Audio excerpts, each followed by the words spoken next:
తాకట్లో ఉన్న బంగారాన్ని విడిపించి ఆ రోజున మార్కెట్ ధర కట్టి మిగిలిన డబ్బును మీకు అందిస్తుంది కొమ్మూరి గోల్డ్. సార్ ఇంకో కాంట్రవర్సీ కూడా దాసరి గారి చుట్టూ నడుస్తూ ఉంది. దాసరి గారి మరణం చుట్టూ బయటికి ఏదేదో ఆయన ఆ మెడిసిన్ వాడేదో, ఆ ట్యాబ్లెట్స్ వాడేదో, ఆపరేషన్ చేయించుకున్నారు, ఇలా రకరకాల కాంట్రవర్షీలు నడుస్తూ ఉన్నాయి. యాక్చువల్గా నేను దాసరి గారి బిడ్డల ఇంటర్వ్యూ కోసం, వాళ్ళ కొడుకుల ఇంటర్వ్యూ కోసం సంవత్సరం రోజులుగా ట్రై చేస్తున్నాను.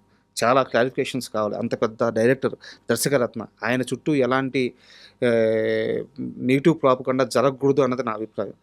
ఆయన మరణం మీద మాత్రం ఇప్పటికీ అది అలాగే ఉండిపోయింది. అసలు ఆయన మరణం వెనక ఏం జరిగింది? ఏం జరుగుతుంది అంత అది కూడా చెప్తున్నాడు కదా సార్. ఇప్పుడు రకరకాలుగా మాట్లాడుతారు. ఆయన ఆపరేషన్ చేయించుకున్నారు, అది వికటించింది, పోయారు, అంతే. దాంట్లో వెనకాల వాళ్ళు ఉన్నారు, వీళ్ళు ఉన్నారు అనేది ఇదంతా ఉత్తిదేనండి.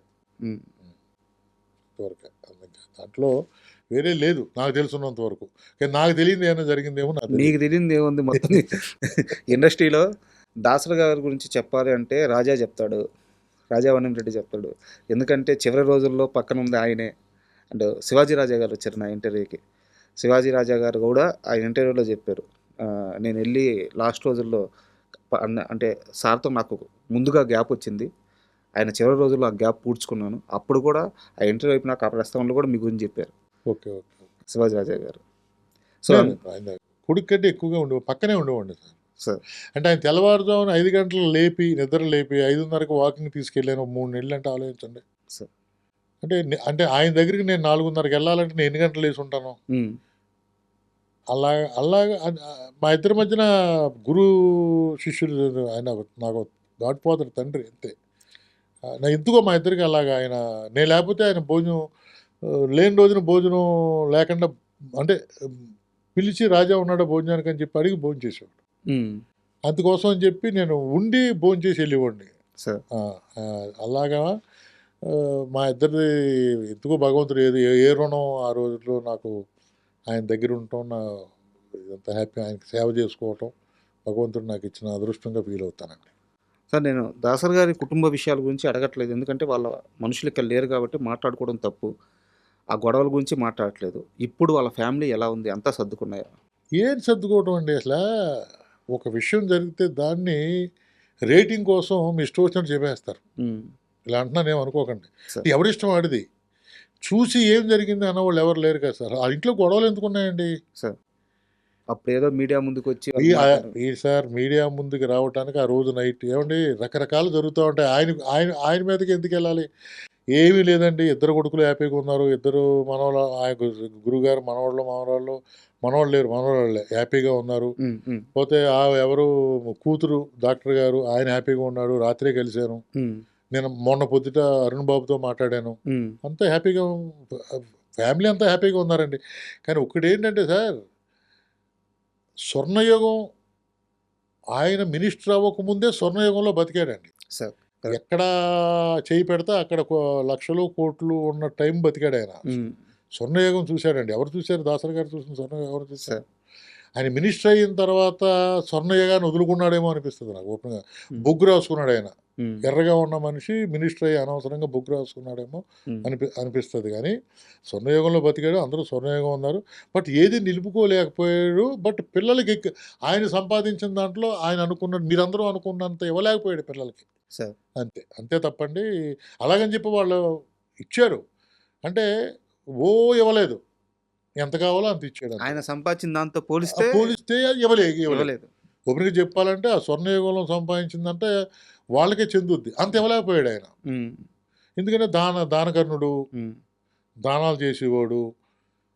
రోజుకి 70 మంది 80 మంది భోజనం చేసేవారు. డైనింగ్ టేబుల్ మీద 12 మందికి పంచపక్ష పర్వం అన్నారు. పొద్దున్న సాయంత్రం భోజనాలు ప్రతిరోజు. నాకు తెలుసుండగా ఆ ఇంటికి వచ్చే ఆయనకి సినిమా ఉన్నా లేకపోయినా 7 లక్షలు అవుద్ది. 2 లక్షల రూపాయలేమో పేదలకు పంపుతాడు. మరి డబ్బులు ఏముంటాయండి? తర్వాత అమ్ముకుని పంపించేవాడు, అమ్ముకుని భోజనం పెట్టేవాడు. మరి సంపాదన లేనప్పుడు అమ్ముకునే పెట్టాలి కదా.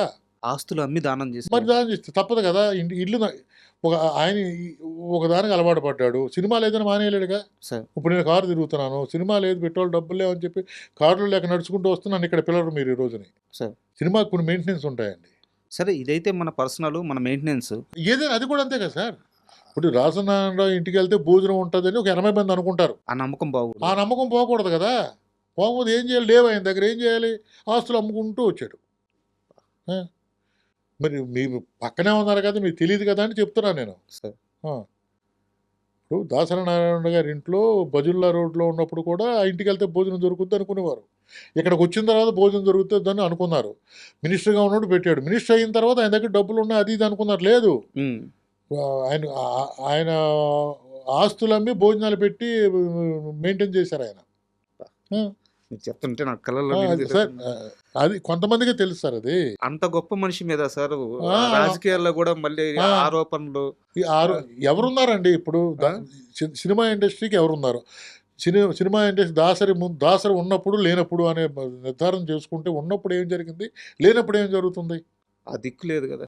మరే ప్రతి ఎవరికి దిక్కు లేదయ్యా. దిక్కు అంటే సార్, ఒక పెద్ద లేడు సినిమా ఆ, పెద్ద ఇండస్ట్రీకి, పెద్ద దిక్కే. లేదు, పెద్ద లేదు. ఏదైనా ఉంటే చిన్న గొప్ప ఒక చిరంజీవి గారు చూస్తున్నారు తప్పండి. ఆ పెద్ద దిక్కు పోయింది కదా, చిన్న లైట్ బాయ్ దగ్గర నుంచి చచ్చిపోయే రోజు అందరికి. వరకు. ఆ, 26వ తారీఖు ఆయనకు ఆపరేషన్ అయ్యి హాస్పిటల్కి వెళ్ళే వరకు రోజుకి 70-80 మంది భోజనం చేసేవారు. ఉమ్, నెలకి 7 లక్షల రూపాయలు కార్లకి, ఆ జీతాలకి గీతాలకి అయ్యాయి. 2 లక్షల రూపాయలు పేదవాళ్ళకి పంచిపెట్టేవాడు. ఇది మాత్రం కంపల్సరీగా జరుగుతూ ఉండేది. ఎప్పుడూ మానలేదు. సార్. సినిమా ఉన్నప్పుడు మానలేదు, లేనప్పుడు మానలేదు. ఉన్నంతకాలం సినిమా మీద వచ్చిన కష్టపడ్డ దాంతో పెట్టాడు. సినిమా లేనప్పుడు అమ్మి పెట్టాడు. అది మాత్రం కన్ఫర్మ్. ఆయన సంపాదించిన స్వర్ణయుగంలో సంపాదించిన చూసుకుంటే కొడుకులకి కూతురికి అంత ఇవ్వలేదు, కొంత ఇచ్చాడు ఆయన, ఉమ్. ఇవ్వగలిగాడు. ఇది నాకు తెలుసున్నాయి. ఎందుకంటే నేను ఆయన గురించి ఏం చెప్తాను చెప్పండి. అంటే మీలాంటి పెద్దలతో కూర్చున్నప్పుడు మాకు తెలుస్తుంటాయి సార్ ఇవి. అది సార్, లేకుంటే మాకు చెప్పేవాళ్ళు ఎవరు ఇవన్నీ? రకరకాలుగా చెప్తారు సార్. ఇప్పుడు మనిషిని మంచి చేసేవాడిని మంచిగా చెప్పుకోవాలి కానీ, ఏదన్నా చెడ్డున్నా మంచి చేసేవాడిని ఆ చెడ్డకు ముయ్యాలి. అది చెడ్డేలో ఉండడం మీద చెడ్డనే పేడ పూసేసి, సార్. పేడ ఉంది దాని మీద అంటే మనం ఏం చేయలేం కదా. జగత్ బాబు గారితో మీ గొడవ ఏంటి? గొడవ ఉమ్. జగత్ బాబుకి మీకు గ్యాప్ రాలేదా చి సినిమా అయిపోయిన తర్వాత? ఏ సినిమా? మీ సెకండ్ సినిమా అయిపోయిన తర్వాత కొత్తగా వింటున్నాను, మీరేమైనా విన్నారా? చెప్పండి ఏదైనా వింటే. మీ రెండో సినిమా జగత్ బాబు గారితో అవునండి, 2 సినిమా జగదబాబు, శ్రీకాంత్ గారు. చెప్పండి. తర్వాత రెమ్యూనరేషన్ విషయంలో ఏదో గ్యాప్ వచ్చిందని విన్నాను, నిజమా కాదా? అలా ఆయనకి నాకు రికమెండేషన్ ఇవ్వడానికి నా Project- సినిమా కాదు కదా. మీరు నిర్మాత కాదు, ఆ, బట్ మీరు డైరెక్టర్, సినిమాకి ఇష్యూస్ అయినాయి అని చెప్పి విన్నాను. చీ లేదా? ఇప్పటికీ ఆ రోజు ఎంత ప్రేమగా ఉన్నారో ఆయన ఇదే ప్రేమగా మాట్లాడతారు. ఏ రోజు ఏం చేస్తున్నావు, ఉమ్. ఎక్కడ ఉన్నావు, పిల్లలు ఏం చేస్తున్నారు, ఉండేది ఎక్కడ, ఇలాగే మాడతారు ఆయన. సార్. ఎప్పుడు ఫస్ట్ టైం వింటున్నాను గ్యాప్ అనేది, ఫస్ట్ టైం వింటున్నాను. ఇంతవరకు మా ఇద్దరికి ఇండస్ట్రీలో ఎవరితో గ్యాప్ లేదు సార్, నాకు నమ్ముతారా? ఉమ్. ఒక అసిస్టెంట్ డైరెక్టర్తో కానీ, ఒక ఆర్టిస్ట్తో కానీ, ఒక ప్రొడ్యూసర్తో కానీ ఉమ్. ఎవరితో గ్యాప్ లేదు నాకు. సార్. నేను సినిమా చేసినప్పుడు ఎలా మాట్లాడతారో ప్రొడ్యూసర్, ఆర్టిస్టులు ఉమ్. కనిపించినప్పుడు కూడా అలాగే మాట్లాడతారు. సార్. అది. అండ్ మామూలుగా సినిమాలో ఒక పెద్ద స్టార్ను పెట్టుకొని ఇండస్ట్రీని షేక్ చేయడం వేరు, అవునండి. లేదా ఒక మంచి కథ పెట్టుకొని స్టార్ అంటే పెద్ద పెద్ద ఆర్టిస్టులను పెట్టుకొని ఇండస్ట్రీని షేక్ చేయడం వేరు. ఒకే ఒక్క పాటతో మొత్తం తెలుగు ఇండస్ట్రీని కాకుండా సౌత్ ఇండస్ట్రీని మొత్తం షేక్ చేసేశారు బాబామర్ది సినిమాలో సిల్క్ స్మిత్ సాంగ్. అవునండి. సో ఆ సాంగ్ మేకింగ్ అప్పుడు మీరు ఆ సినిమాకి వర్క్ చేశారు. ఆ సాంగ్ మేకింగ్ అప్పుడు కానీ, ఆ సినిమా చేసేటప్పుడు కానీ, ఈ పాట కొన్ని దశాబ్దాలు నిలబడిపోద్ది, మాస్ ఆడియన్స్లో ఒక ఊపు ఊపేస్తుంది, ఇలాంటి క్యాలిక్యులేషన్స్ ఏమైనా జరిగినాయి అమ్మా ఇంట్లో? సరే, ఇది పాట నా చిన్నప్పటి నుంచి వింటున్నానండి. ఏంటంటే ఈ సాంగ్ చెయ్యాలి, సాంగ్ వినిపించాను. సార్. రమేష్ అని చెప్పి ఇంకో కోఆర్డినేటర్ గారు ఉన్నారండి. అప్పుడు ఈ సాంగ్ మా ప్రభల్లో ఉంటుంది, కృష్ణా జిల్లా అని చెప్పి ఆయన పడితే, కాదయ్య బాబు కృష్ణా జిల్లా అంటే మా భోగం మేళాలు ఉంటాయి కదా ఈస్ట్ గోదావరిలో, అక్కడ పాడతారని చెప్పి పాట వినిపించాం.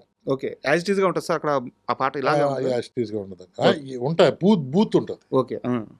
దాంట్లో బూత్ ఉంటుంది, పచ్చి బూత్ ఉంటుంది. భోగం మేళాలో పాడే భోగం మేళ పచ్చి బూత్ ఉంటుంది. బూత్ తర్వాత ఆ పాట ఉంటుంది అనుకుంటే, ఈ పాట మోహన్ గారికి నచ్చింది. అలాగే మోహన్ గారి పార్ట్నర్ ఉన్నారు సీఎం కృష్ణ గారు అని, సార్. ఇద్దరికి నచ్చి ఈ పాట చేయాలని చెప్పి కోడితో చెప్పారు. కోటి అంత ఇంట్రెస్ట్ చూపించలేదు. అప్పుడు కోటి గారు, రాజు గారు అంత ఇంట్రెస్ట్ లేదు, చూపించలా. లేదు లేదు చాలా బాగుంటుంది, దీన్ని ఏ విధంగా చేయాలని చెప్పి మోహన్ గారు పట్టుబడి మోహన్ గారు చేయించారండి.